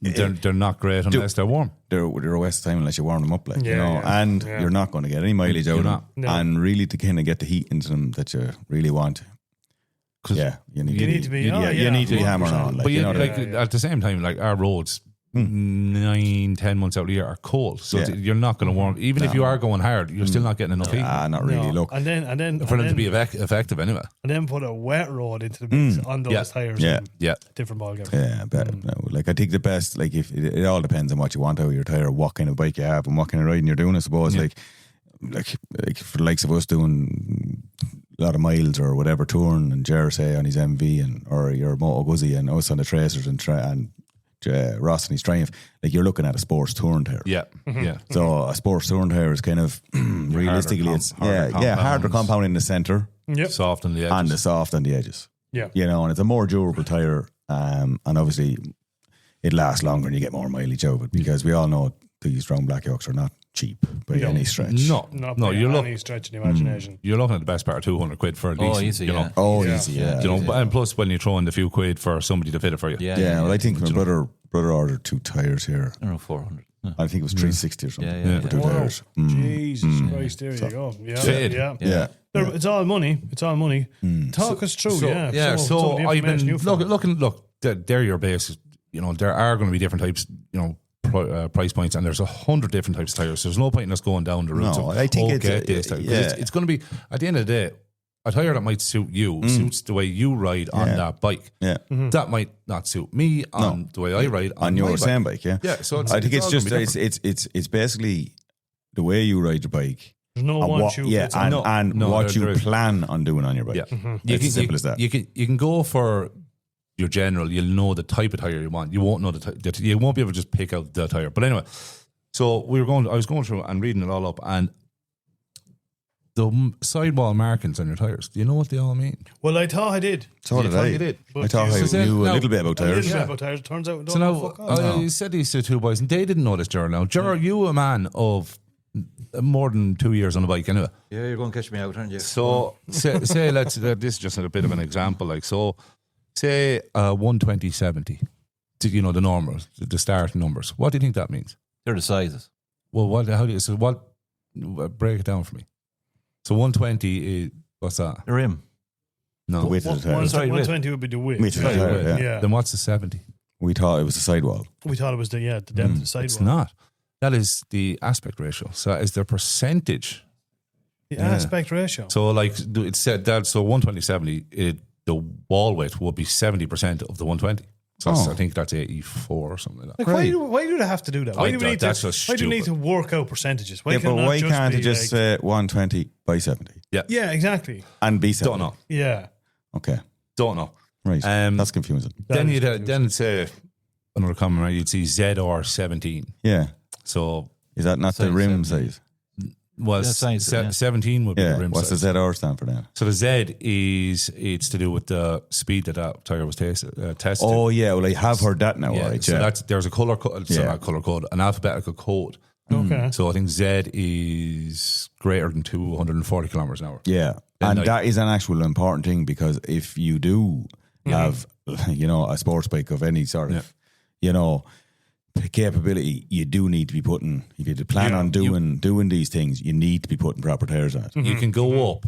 So say if your bike was, I don't know, a 125 and you put the dog's bollocks of a tire on it, that's grand. Yeah, don't go down. Yeah, but if you go down, that's when the problem starts. Incredibly dangerous. Yeah. So just you look up your manufacturer specs on that. Yeah. What do they recommend? That's the Z. That's the Z. The R.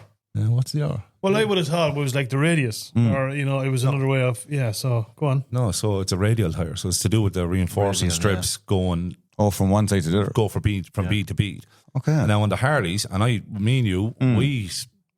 Searched high and low. Yeah, we couldn't figure out what the markings were on the tire on my Harley, and I'm only after looking at the markings on the new tires, which I have sitting in the kitchen, and they're both marked B. Okay.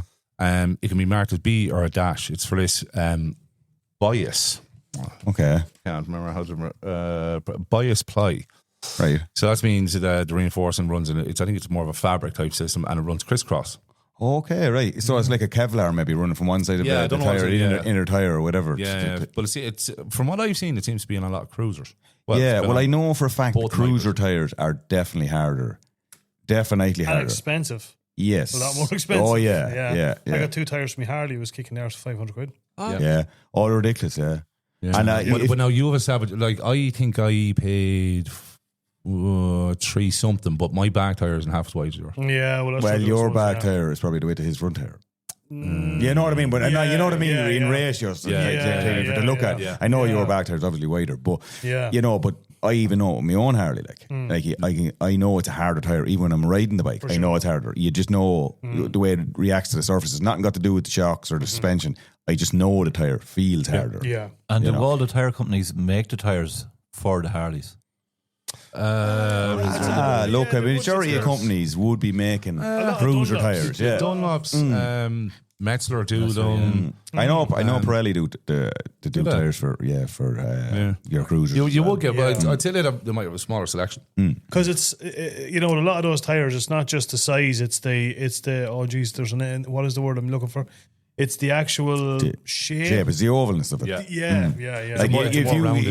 Exactly. If you buy a 200 section tire, say for the back of your bike, and you can fit it onto it, but if it's a kind of it's a wider radius, right? So your bike then will seemingly turn slower. Okay. Yeah. Whereas you went and bought a 190 and put it onto the same rim and it fits, your bike will turn faster because it's a higher type tire in the centre. That's Kevin Key spoke about that as well. Yeah, he tell you. Like a lot of racers that do it. Like a lot of them bikes up Mondello or any of these bikes that be racing, you won't they'll run the big tires, but it'll be as tight as possible. Like, you know, if they can get away with a 190, they'll put 190, you know, onto it instead of a 200, you know? Yeah. It's interesting, no, in fairness, yeah. So a couple other markings you might see on some tires. You can see SE for like special edition and TL for tubeless.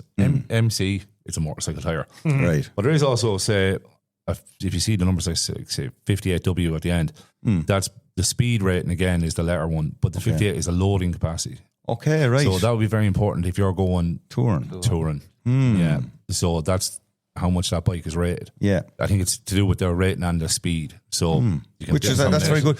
I wonder what's like. So say if it's say for instance like how much of a variation is there on motorbike tires? Like, well, I know for weight. Well, I know for definite that there's loads of websites if people did want to look up, right? So just for, I'm just going to pick our bike again because it's a stressor, right? But you can look up loads of websites there, and it will recommend the tire to suit that bike loaded. Go away, But you can look up those tables that I mentioned there. They're really easy to look up. And people should do it because, you know, a lot of people just come in and say, I want a set of tires. You know, well, what are you doing? Yeah, what are you doing? Oh, sure. Yeah, I have a 190 and I have a 120 there. Yeah, no problem. I'll throw them on for you. And they're black and shiny and new grips. That's not the way you should do it. You should do a little bit of research and, yeah, you know, get the tires that you should be buying. You know? It really affects the riding of the bike. Oh, absolutely. It can completely throw you off. But you see it yourselves, lads. You see it, Ross. Like when a tire has gone off or it's not right, it's horrendous. It's horrendous. I kind of didn't notice at the weekend. Well, look, in fairness, Ross, you're like Valentino Rossi. You just ride around the problems. Just exactly. But especially with like everyone doing these long trips and buying, you know, aftermarket boxes. So you could be ending up putting an extra 15, 20, 30 kilo on absolutely. And maybe a passenger. Exactly. Yeah. You know? So you need to, without like you said, Mark, don't just go and say, oh, well, there's a 190 on it, put a 190 back on it. Yeah. And it's the cheapest you're going there, and it's what your is what the dealer has at the time. 100%. Don't go down that road. I like when I kind of supposed to start riding. I think one of the first kind of sports bikes I had, as big at the time, was the Bridgestone Batlax. They're still highly rated. I got them, and I always thought, yes, these are brilliant, you know. Yeah. And then I don't know on the track, but no, because they're very hard. They're hard, like and they're hard to warm. Yeah. And then I can't remember whether it was on the track bike I had or whatever, but I came across the Pirelli Diablo Rossos. Oh, they're a different ballgame. They're a cut slick. They were absolutely. They're a cut slick. Unbelievable. So then it was like going forward. Well, that was all that was going on. Yeah. Then moved to the adventure tours and did a couple of different ones. I can't really remember. The Road 6s you have now. But definitely the Road 6s. There's a Michelin Torrance as well. They're a really, really good adventure type tire now. So it'd be like Jared's bike, you know what I mean? And they like I had a good few of them on a couple of GSs I had, and I would rate them now very good. There's two different types. There's Torrance, and then there's Torrance Next. That's the next level up.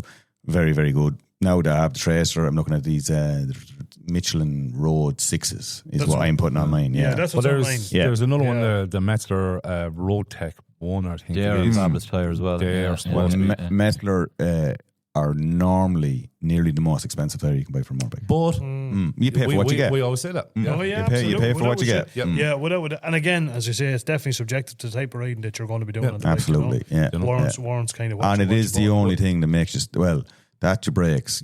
Don't skimp on either of them. No. You know, because it's. I wouldn't go down that road. No. Not like some lads. But one thing I will add about buying tires is you can obviously buy all these stuff online, but if you're in an area and you have a local bike shop, don't just assume that they will put tires on for you that you bring in yourself. They sometimes can frown upon it, lads. They'll just flat refuse it. Yeah, you can't blame them. I be honest with you. Spade a fucking spade. I think it's a very cheeky thing to do. I don't think I'd actually have the neck to do it, if I'm being honest. And me being obviously grew up kind of in the motor trade and stuff. For me to go online and purchase tires off a website that's direct competitive to someone, and then go in and say, "Can you fit those tires to me?" I would be going, no. Yeah. Well, at the same time, you're going paying them to do it. Like, I'm not expecting somebody to do it for free. Yeah, no, I get you. I would charge a higher fee. Like, say if they say, you know, you buy the tires and I put them on for 20 quid. I say if you were bringing in the tires, it's 50 quid. Yeah, but just buy the fucking tires off them. But, you know, somebody might just, I don't know, they might have bought a bike that came with tires. Came with new tires. We had a great idea years ago, buying a set to actually change your own tires. Yeah. It costs us 180 quid. Yeah. None of us have changed a tire. Not one of us is sitting there in the shed. And But see, look at. I suppose there's two sides of it. It is very, very hard to get people that'll do motorbike tires. Like 99% of people that sell tires won't do motorbike tires. Yeah. Then the shops will do them for what they're making. I'm telling you, lads, it is nothing. They don't want to do it. No, it's and like for you to make money out of tires, and any bike shop will tell you this. The stock you have to hold, right? And every tire that they sell, they have to have the equivalent of tire that was taken off that bike, and it has to be recorded. And that has to be disposed of then. And there's a cost involved and that's with a that. huge cost. Like, you know, the gone by the day you go drive by some lads covering a silage pit with tires. That's not the way it's done anymore, lads. Things are completely different. Look, as well as that, your motorcycle dealer has to stand over that tire, in fairness to them as well. Definitely. You know, and you know that if you buy this tire, you know it's in date, which is a massive thing. Ross, you would have probably looked at, you know, the dates of tires and stuff like that, which is a huge thing because, like, you know, you could Road perishes. Yeah, well, you can buy a tire online there, and you decide, oh look, the whatever, the Bridgestone battle axes are on sale here, okay, and they're 60 quid dearer or cheaper than the other ones. But that's probably because it's nearly probably at its end of his life, right? It's the last bit of stuff, and they're getting rid of it, and you're not getting a deal. No, because this tire's over 3 year old at this stage. Like. What people forget is when it comes to tires and that, and like how vital they are. So if you can picture you're on a bike that weighs 220 kilos, put yourself on it. Say if you're at 300 kilos, you're traveling down the road there at 100 plus miles an hour. You put a hold out your two hands, the area on both of your hands is all that is keeping you in contact with the road. That's very, very true. Yeah. That is all there is to it. Yeah. You lose either of those, and that's it. You're dead. Yeah. And sometimes in the corner, if you're riding it right, you've only about an inch of that rubber. Yeah, absolutely. Yeah. So well, as Brennan says, this is it's contact patches and stuff like that. Yeah. Just I'd urge, especially new riders, younger riders. I know tires are expensive. I get it. Unfortunately, you're after getting into a kind of an expensive hobby, full stop. Anyway, right? Yeah. But do not skimp on buying tires. No, 100%. No. It's one of those things. I suppose just going back to say the fitting end of things. Look, I would say it's a catch-22, but I would definitely say if you're somebody that's not mechanically minded or doesn't have access to tire changing equipment and stuff like that, pay the extra few bob. Go to your local motorcycle dealer, bring in your bike, pay. You know, buy the tires off them, get them to fit it. Yeah. They'll stand over in the whole lot. Improperly fitted motorbike wheel, unbalanced wheel, even is lethal. Like you can imagine what an unbalanced front wheel's like. It's horrendous. Lethal. It is. So it's something that you have to get right.